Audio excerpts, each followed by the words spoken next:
Alright, in number 5 and 6, we're talking about the sum of the measures of the interior angles.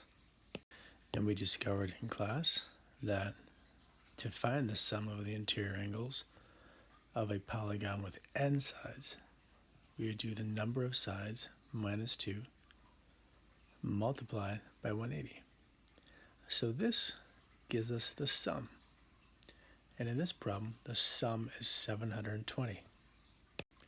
So with this substitution step, we can now solve this equation for n, and then we'll be able to classify the polygon by the number of sides, n.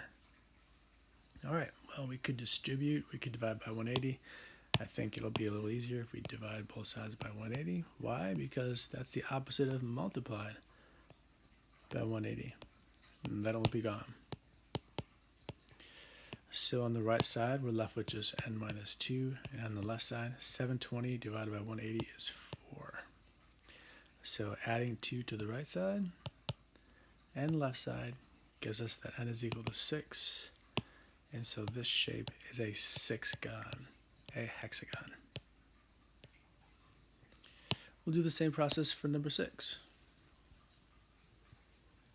The sum of the measures of the interior angles is 1080.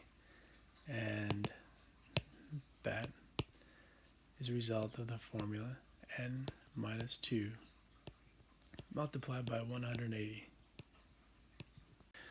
Alright, now if we do this problem the way we did number 5, we would next divide both sides by 180. But some people's instincts would instead have them distribute 180 times n in 2. And then the next step would be to add 360 to both sides. And then negative 360 and positive 360 is gone. And then finally the last step, divide both sides by 180. And so n is equal to 8. And therefore our shape is an 8gon, or in other words, an octagon.